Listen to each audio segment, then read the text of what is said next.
Lumahok sa isang fun run ang miyembro ng Philippine Ascals na si James Young Husband. Bahagi ng kikitain ng naturang proyekto ay gagamitin para suportahan ang mga kapuspalad na gustong maglaro ng football. Nakatutok si Nelson Canlas. Marami ang nakilahok sa isinagawang fun run na tinawag na Run for Life ng Lifeline Foundation. Isa sa mga nanguna ang heartthrob ng Philippine Ascals na si James Young Husband. Sulit naman daw ang 16 na kilometrong tinakbo niya dahil bahagi ng pondo ng malilikom sa takbuhan ay gagamitin para suportahan ang mga kabataang kapos sa buhay pero nais maglaro ng soccer. Very good, very enjoyable. Good wake up for me, thank you guys for inviting me here. We're gonna pick some numbers. Karamihan sa mga nakatapos sa finish line, diretso sa pagpapapicture kay James. Di naman maiwasan na hanapin ang kanyang kapatid na si Phil na masama raw ang pakiramdam. Unfortunately, Phil at the moment is not feeling well, but he's feeling much better now, and I'm sure he'll be back soon. Samantala, inaasahan ni James na makakasama niya mga bagong miyembro ng Ascals at coach sa kanilang pag-iensayo para sa nalalapit nilang laban kontra sa Sri Lanka.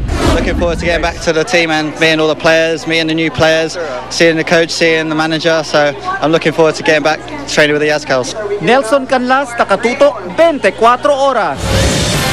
Handa raw si Senadora Miriam Defensor Santiago na ipagtanggol ang Reproductive Health Bill kahit pa sa simbahang Katoliko. Ayon sa Senadora, may akda ng kontrobersyal na panukalang batas kung merito lang ng RH bilang pag-uusapan, tiyak na raw ang tagumpay nito. Dapat daw tandaan ng simbahang Katoliko na hindi sila dapat magdikta sa gobyerno. Hindi rin daw takot si Santiago na maging ekskomunikado. Ayon naman sa Catholic Bishops Conference of the Philippines, wala naman silang pinipersonal sa issue ng RH bill.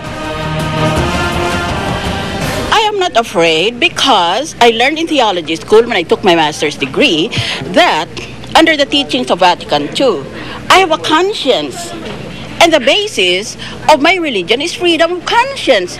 I'm preparing my battle gear.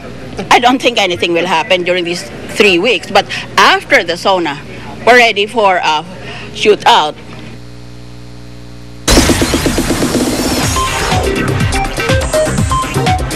Chika Minute! Muling isinugod sa ospital si Iwamoto matapos siyang matagpuang walang malay sa kanyang kwarto. Yan ang chika ni Lars Santiago. Pasado alas 9 kagabi nang makuna ng GMA News sa emergency room ng Capitol Medical Center ang negosyanteng si Mickey Ablan na kilalang dating boyfriend ng batang aktres na si Iwamoto. Nakitang kausap ni Mickey ang ilang mga kaibigan ni Iwa tulad ni Bangs Garcia na tulad ni Iwa ay naging FHM cover din. Maghahating gabi na nang makaalis si Mickey. Pasado alas 8, linggo ng gabi, dinala sa ospital si Iwamoto ng kanyang mga kaibigan matapos daw itong makitang walang malay sa loob ng kanyang kwarto sa inuupahang apartment sa Quezon City. Pasado alas 11 ng gabi, na-discharge na si Iwa sa ospital. Samut-saring balita at haka-haka na ang kumakalat sa internet kaugnay ng nangyari sa aktres. Pero hanggang ngayon, wala pang opisyal na pahayag si Iwa o si Mickey. Ayaw ding magsalita ng mga kaibigan niya na kasama nang isugod siya sa ospital.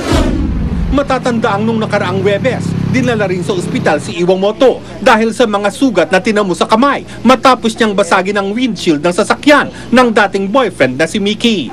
Kwento ni Iwa, matagal na silang hiwalay ni Mickey nang bigla raw itong pumunta sa GMA7 habang nagte-taping ang aktres. Nakikipagbalikan daw si Mickey at inagaw ang cellphone ni Iwa. Hinabol daw ni Iwa ang dating kasintahan at nang di maabutan, ang sasakyan nito ang pinagdiskitahan ng aktres. Bumalik nung hapon na yun sa GMA7 si Iwa para tapusin ang naudlot na taping. Si Mickey naman di nagbigay ng kahit anong pahayag. Lars Santiago, updated sa Showbiz Happenings. At yan ang mga buwan naman akong chika for the week. Tutok uli bukas for the hottest in showbiz. Dito lang sa Chika Minute. Ako po si Pia Guanyo. Mel, Mike? Salamat, Pia. At yan po mga balitang aming tinutukan sa nakalipas sa 24 oras. Maraming salamat sa inyong pagtitiwala. Mula sa tahanan ng katotohanan, ako po si Mel Tiangco. Ako po si Mike Enriquez. Ito ang GMA. Walang kinikilingan, walang pinoprotektahan. Walang kasinungalingan, serbisyong totoo lamang. At dahil hindi natutulog ang balita, Nakatutok kami 24 oras.